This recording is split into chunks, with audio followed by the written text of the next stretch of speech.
السلام علیکم ویورز، میرا نام عطاء الرحمن اور آپ دیکھ رہے ہیں عطاء بخاری یوٹیوب چینل۔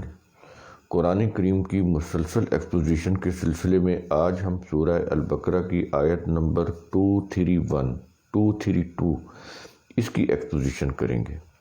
231 تک ہم آ گئے تھے اور آج جو ہے 232 اس کی ایکسپوزیشن کریں گے۔ اور شروع میں یہ چیز سمجھ لیں کہ ڈائیورس سے متعلق یا عدت سے متعلق یہاں پر یہ جو آیت ہے 232 نمبر کی، یہاں پر یہ بیان ختم ہو جائے گا، اور آگے جو 233 نمبر کی آیت ہے وہاں پر بچوں کو دودھ پلانے سے متعلق قانون بیان کیا جائے گا۔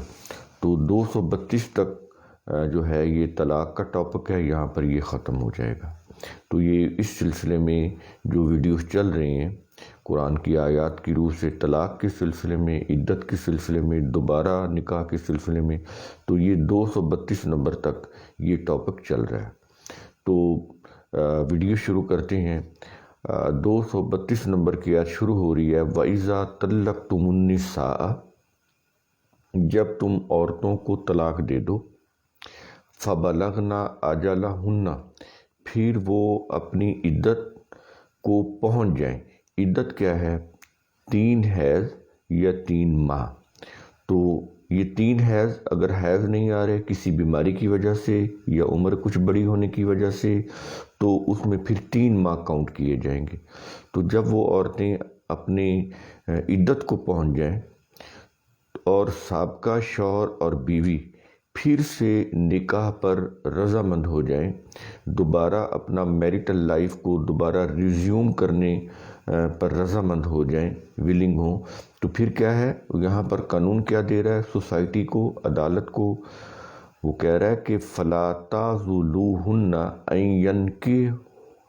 يَنكِحْنَ أَزْوَاجَهُنَّ، کہ تم ان عورتوں کو اپنے پہلے خامدوں سے نکاح کرنے سے نہ روکو، کیونکہ یہ اس لیے مردوں سے اس لیے خطاب کیا جا رہا ہے کہ معاشی سرگرمیاں عموماً معاشرے کے اندر مرد کر رہے ہوتے ہیں، تو اس لیے زیادہ تر فیصلے ان کے ہاتھ میں ہوتے ہیں، خواتین گھر میں ہوتی ہیں۔ تو اس لیے قرآن کریم یہاں پر مردوں کو زیادہ مخاطب کر رہا ہے، سوسائٹی کو مخاطب کر رہا ہے، وہ جو لیجسلیشن کے جو ادارے ہیں ان کو مخاطب کر کے کہہ رہا ہے کہ پھر تم ان عورتوں کو نہ روکو اگر وہ شوہر اور بیوی دوبارہ پھر سے اپنی میریٹل لائف شروع کرنے کے اوپر ولنگ ہوں۔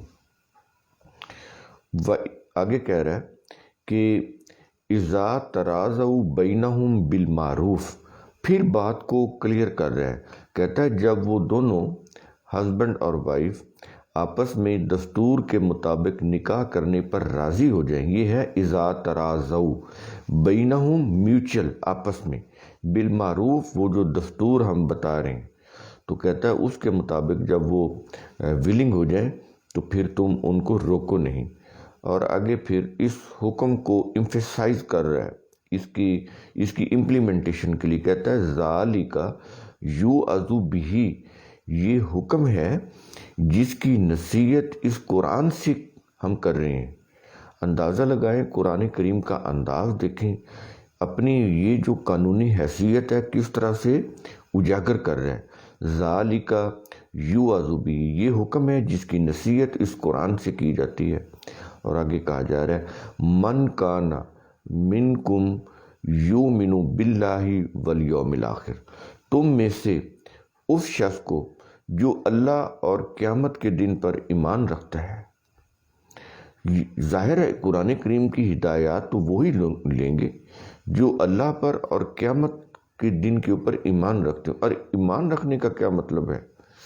اللہ پر ایمان رکھنے کا کیا مطلب ہے؟ کہ کوئی کلمہ پڑھ کے ایمان آ جاتا ہے کہ آپ کہیں گے کہ لا الہ الا اللہ محمد رسول اللہ اور اللہ پر ایمان ہو جائے گا؟ اللہ کے اوپر ایمان لانے کا مقصد ہے کہ یہ جو قوانین اس نے اپنی کتاب کے اندر دیے ہیں ان قوانین کو سمجھنا، ان کو فالو کرنا، اسٹیٹ کی سطح کے اوپر ان کو امپلیمنٹ کرنا۔ اگر یہ کر رہے ہیں تو ہمارا اللہ کے اوپر ایمان ہے، اگر ہم یہ نہیں کر رہے تو ہمارا اللہ کے اوپر ایمان نہیں ہے۔ اونلی کلمہ پڑھنے سے ایمان نہیں آئے گا۔ قرآن کریم کی روح سے آپ غور کریں، فکر کریں کہ یہ ریلیجس تھاٹس ہیں کہ یوں کلمہ پڑھنے سے مسلمان ہو جاتا ہے۔ یہ بار بار ہم جب بھی یومن کا لفظ آتا ہے، یومن باللہ، یہ یومن باللہ کیا ہے؟ اللہ کے اوپر ایمان کیا ہے؟ اس کے قوانین کو ماننا۔ اگر آپ اس کے قوانین کو نہیں مان رہے، جو اس کی کتاب کے اندر ہے، تو پھر آپ کہتے رہیں، تسبیحاں پڑھتے رہیں، آپ کا ایمان نہیں ہے۔ اور والیوم الآخر، جو آخرت کے اوپر ایمان، یہ کیا ہے؟ یہ ساتھ ہی کیوں کہہ رہا ہے؟ کہتا ہے کہ اگر تمہارا اللہ پر ایمان ہے تو پھر تمہارا آخرت کے اوپر بھی ایمان ہونا چاہیے کہ ایک ڈے آف ججمنٹ ہوگا جس میں تم سے پوچھا جائے گا کہ تم اللہ کے اوپر ایمان رکھتے تھے تو کیا اللہ کے ضابطوں کو مانا، اس کے قوانین کو مانا؟ تو تمہارا اس دن محاسبہ ہوگا، فائنل ڈیسیژن ہو جائے گا تمہارا۔ تمہاری جنتی زندگی اور جہنمی زندگی جو پرماننٹ ہوگی، اس کے لیے تمہارا ڈیسیژن ہو جائے گا۔ یہ ہے من کان یؤمن باللہ والیوم الآخر۔ دیکھنے میں تو ہم اس کا ترجمہ کر کے گزر جاتے ہیں، ہمیں احساس ہی نہیں ہوتا کہ قرآن کیا رہا ہے۔ تو کہتا ہے کہ یہ تم اگر اللہ کے قوانین کو مانو گے تو پھر تمہیں اپنے مواخذے کا بھی تمہیں ہونا چاہیے احساس کہ وہ بھی تم سے ہونے ہیں۔ تو کہتا ہے کہ یہ ان کے لیے ہے، یہ جو قوانین ہیں وہی ان قوانین کو مانیں گے، دوسرا تو مانے گا ہی نہیں، وہ تو اپنے ریلیجس لاز کے اوپر عمل کرے گا۔ تو اس کے اوپر وہی آئے گا جو اللہ کے اوپر ایمان رکھتا ہے، یعنی اس کے قانون کو مانتا ہے۔ اور آگے کہہ رہا ہے کہ مزید اس کو واضح کر رہا ہے، اس کو کہتا ہے ذالکم ازکیٰ لکم واطہر۔ ترجمے ہوئے پڑھے ہیں، یہ ازکیٰ کا ترجمہ بھی وہ پاکیزہ ہوا پڑھا ہے۔ یہ ازکیٰ، یہ اسی سے وہ تزکیہ ہے، اسی سے زکوٰۃ ہے۔ زکوٰۃ یہ کیا ہوتی ہے؟ نشو و نما، ڈیولپمنٹ، یہ ہوتی ہے۔ تو کہتا ہے کہ ذالکم ازکیٰ لکم، کہتا ہے اس طرح سے تم قوانین جو ہم دے رہے ہیں، جب ان کو تم فالو کرو گے تو اس سے تمہاری ذات کی نشو و نما ہوگی، تمہاری پرسنالٹی کی گروتھ ہوگی، اس کی ڈیولپمنٹ ہوگی۔ یہ وہ قوانین ہیں۔ وَأَطْهَرْ، اور جب ان قوانین کو فالو کرو گے تو تمہاری زندگی کے اندر پیوریفیکیشن آئے گی، پاکیزگی آئے گی، تم پاکیزہ زندگی گزارنے کے قابل بن سکو گے۔ یہ قوانین جو ہم نے تمہاری نیڈز اینڈ وانٹس کے مطابق دی ہیں، کیونکہ ہم تمہارے کریٹر ہیں، ہم جانتے ہیں کہ تمہارے سائیکولوجیکل پرابلمز کیا ہیں، اس لیے ہم جانتے ہیں کہ تمہارے سائیکولوجیکل سلوشنز کیا ہیں۔ تو کہتا ہے کہ یہ سلوشنز تمہاری عقل معلوم نہیں کر سکتی۔ جب انسانی عقل ان سلوشنز کو معلوم ہی نہیں کر سکتی تو وہ جو بھی قانون بنائے گی، وہ ریلیجس ہوں یا پولیٹیکل ہوں، تو وہ تو انسانیت کی تباہی کا باعث بن جائیں گے۔ کیا نہیں بن رہے؟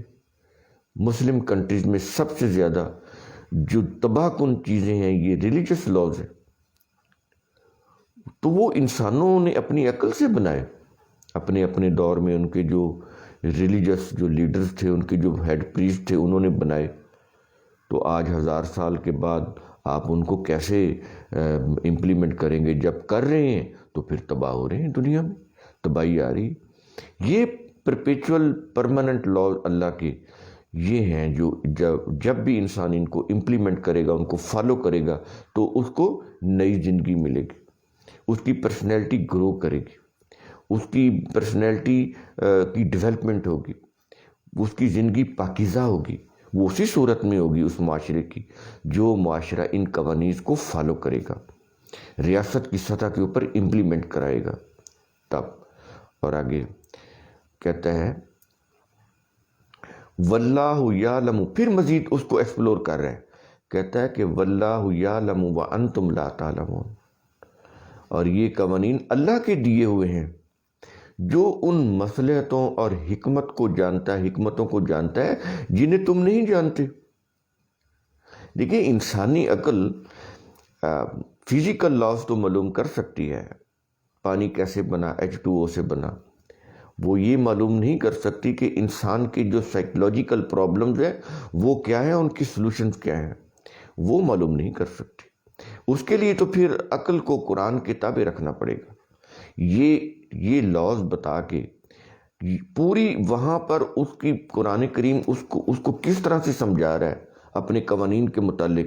یہ ساری آیات جتنی بھی ہیں، ذالک یوعظ بہ من کان یؤمن باللہ والیوم الآخر ذالکم ازکیٰ لکم واطہر واللہ یعلم وانتم لا تعلمون، کتنے الفاظ ہیں، کتنے جملے ہیں۔ ان میں تو طلاق کی کوئی بات نہیں کی گئی، ان میں تو طلاق اور عدت کے قانون کی کوئی بات نہیں کی گئی۔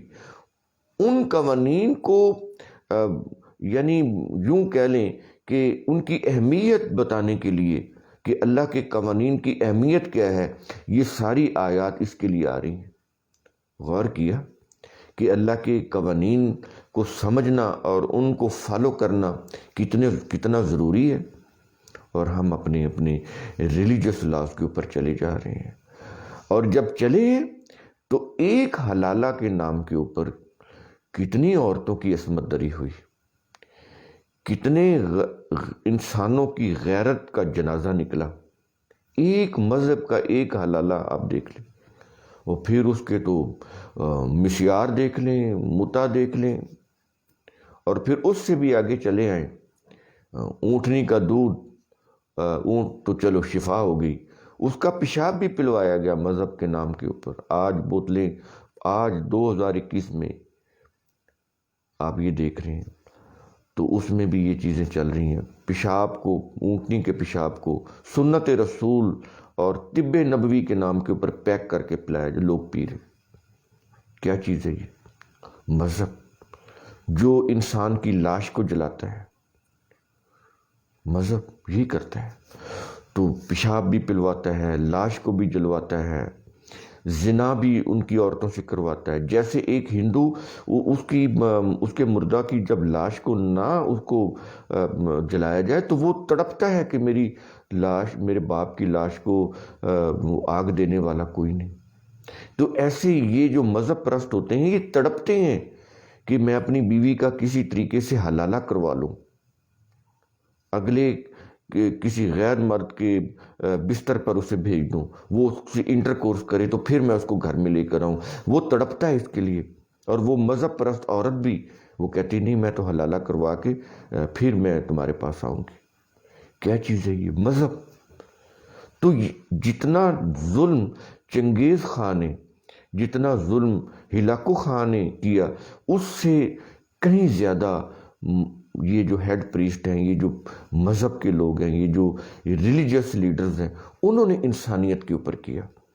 ہلاکو اور چنگیز خان کے مظالم تو کچھ بھی نہیں ہیں، جو انہوں نے مظالم کیے، انسانیت کے اوپر مظالم ڈھائے، ان کے سامنے تو ہلاکو اور چنگیز خان وہ تو یوں کہہ لیں شرمندہ ہو جائیں، جو انہوں نے انسانیت کے اوپر مظالم ڈھائے۔ تو قرآن کریم سے جو قوم بھی اعراض برتے گی، منہ پھیرے گی، اس کی نہ عزت رہے گی، نہ غیرت رہے گی، نہ حمیت رہے گی، نہ اس کی کوئی ذات کی ڈیولپمنٹ ہو سکتی ہے، نہ وہ گروتھ کر سکتی ہے۔ اس دنیا میں بھی ذلیل و خوار، اور آخرت کی ذلت اور خواری تو وہ پھر ہمیشہ کے لیے ہے۔ تو قرآن کریم کا اصول ثم تفکروا، اس کی روح سے آپ خود بھی سوچا کریں، سمجھا کریں، غور و فکر کیا کریں۔ یہ چیزیں کریں گے تو پھر قرآن کی وہ جو قوانین ہیں، اس کے جو حقائق ہیں، ان کی جو مصلحتیں ہیں، وہ آپ کو سمجھ آئیں گی۔ شکریہ۔